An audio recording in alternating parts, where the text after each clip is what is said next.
Welcome to the complete animation of Master Tigress from Kung Fu Panda 2. This sequel is really good.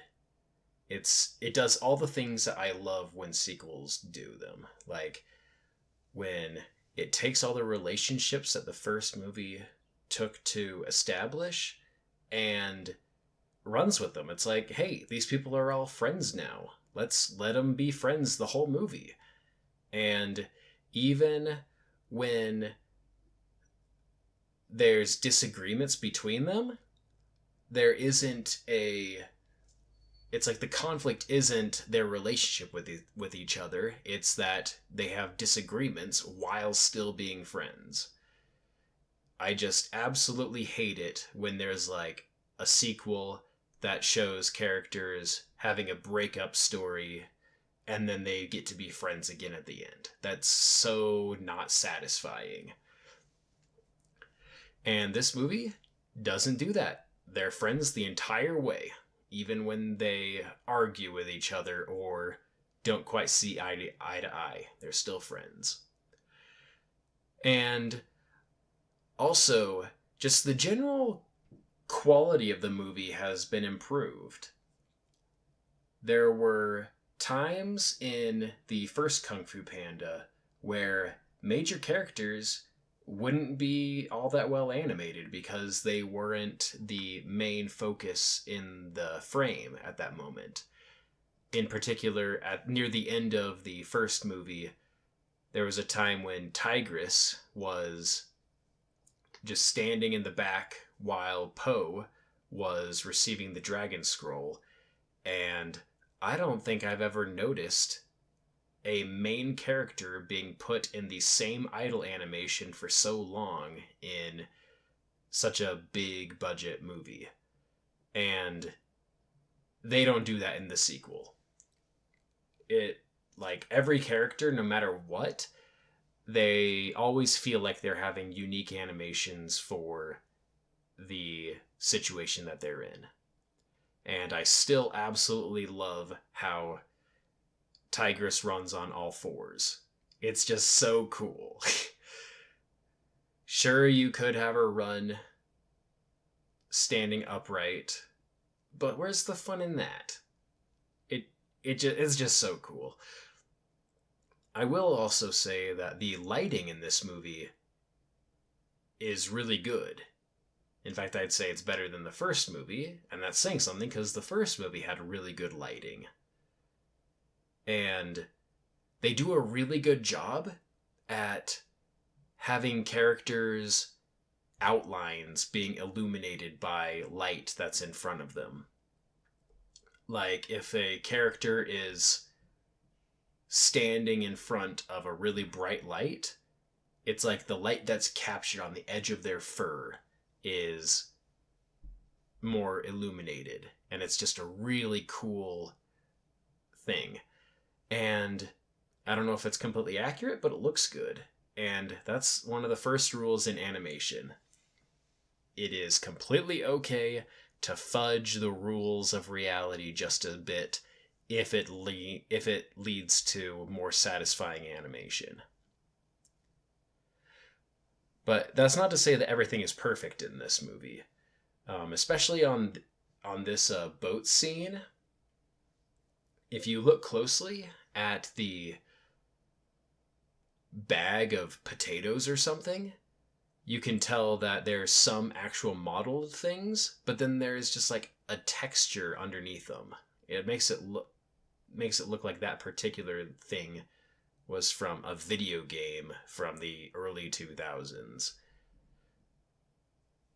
But it's like if I have to find that small of a detail on one part of the movie to notice where the quality of assets isn't quite up to what I would hope it to be, then I'd say that this movie is doing just fine.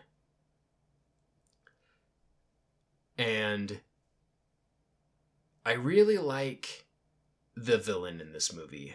I think that Lord Shen is just such a cool villain. A white peacock.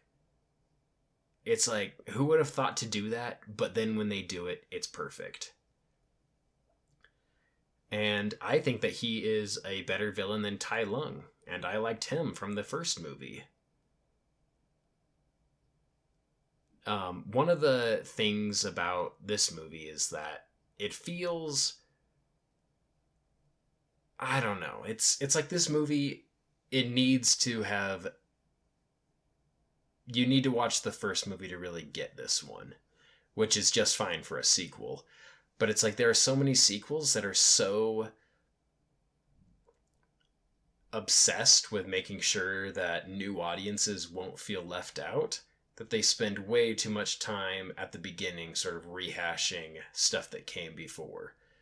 I recently rewatched Toy Story 3, and it feels a little bit like that. It's new enough to make it so that people who have already seen the other movies will still be able to enjoy it, but at the same time, it still feels like they're spending a little too much time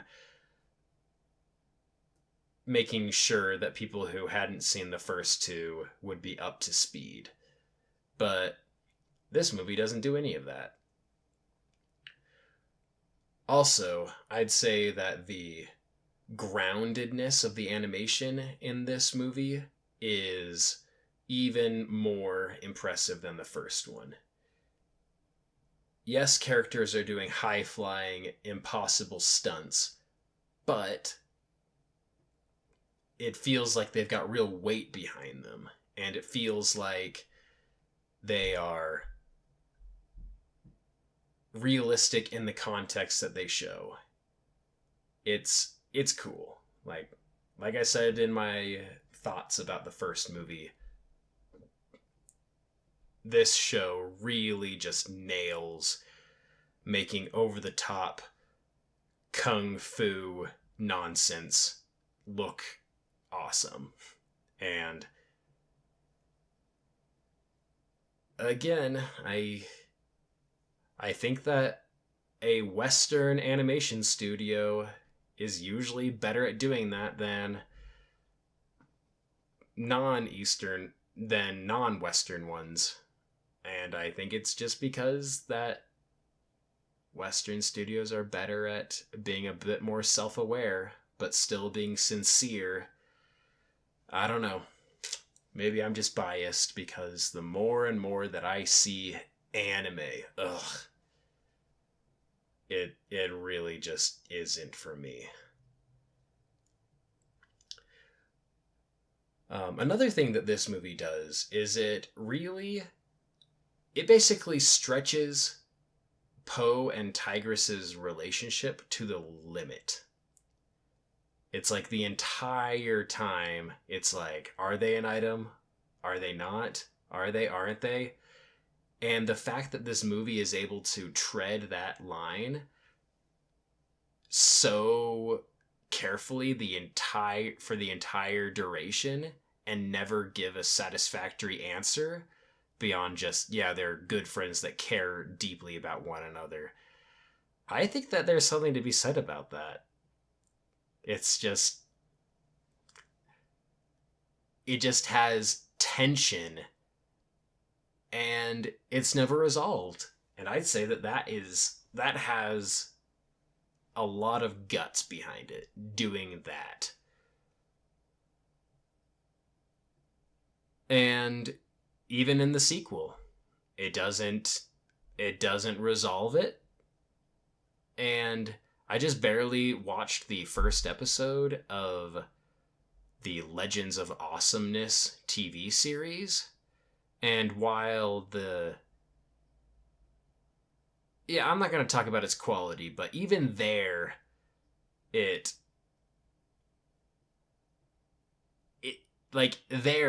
question is specifically asked, are they, aren't they? And the answer is still an emphatic, I don't know, maybe. It's kind of weird. But coming up here in the animation is one of the coolest set pieces in the entire show, where all of them are are basically running up a tower that they just ran down in order to escape it being destroyed and also escape the compound that's full of guards. And it's probably one of the most original action set pieces I've seen in a while. Yeah, it's like this movie is just so good. I can literally talk about every scene and how good it is and how it does a good job of being a visual spectacle but also moving the story forward, and how the movie on its whole is just really well paced. This is one of the movies that does such a good job at telling an incredibly good story through animation. It's like this movie, even if its story was complete bunk, would still be a gorgeous movie and be worth watching. But it's always so nice when the story is also good. So, one of the other things that they've done in this movie is they've really gone to town with Tigress's facial expressions. It's like her entire face is kind of a fierce face. It's just a neutral position. She doesn't look very happy. And in this movie, they're able to take that face and do things with it that are all on model and in character, and do things with it that you might not have expected them to be able to. It's actually pretty impressive when she makes a face of smiling or surprise or something, because it's just so unlike her neutral position. And also, I think that the reason why her outfit is the way that it is because, especially in the first movie, the animation of cloth, like even today, even, modern Pixar still is challenged by cloth. Cloth has been and probably will be for a long time until they get like super robust simulations and workflows. Cloth has been and not always, cloth has been and still is a challenge. And so if you notice Tigress's outfit, it basically has nothing for cloth simulation to do. She has a skin-tight silk vest sort of a thing, and baggy but not really loose pants. And yeah, the cloth doesn't really move. And there's nothing wrong with that. It's a design that also makes sense in terms of just her character. She's a martial artist. She needs to not have baggy things flowing off of her. But I believe in the sequel, in Kung Fu Panda 3, they change her outfit a bit to have a little bit more flowiness to it. And I think that one of the reasons why is because they really wanted to experiment with some actual cloth physics hanging off of this character. Now, real quick, it's been a long time since I've seen Kung Fu Panda 3, and I remember one big thing about it. The ending of this movie, which shows, far away over the mountains, it shows the survivors of Shen's genocide of the pandas. At the end of that, it shows Po's dad. And that was a really poignant sort of final scene in the movie. And my big complaint with Kung Fu Panda 3 at the time, I'm going to rewatch it, but at the time my thought was, the story that they're telling does not feel like a satisfying way to continue that ending right there. So I'll watch it again and see if the story still does that to me. But I'm also excited to rewatch Kung Fu Panda 3 because I want to see what the animation is like. Because back in 2016, when it first released, I didn't have the eye that I have for animation now. And I'm not trying to say like I've got the best eye ever, but I'd say that from the years of working on this YouTube channel and combing over so many movies frame by frame, I'd say that I'm probably more qualified than most to judge a movie's animation quality from a pure technical perspective. But yeah, Kung Fu Panda 2, absolutely incredible movie. I like it more than the first, certainly more than the third. And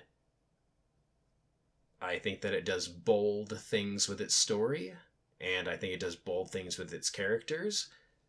And I hope that one day DreamWorks will make a movie to compete with it in terms of just quality. Maybe even another sequel. Thanks for watching.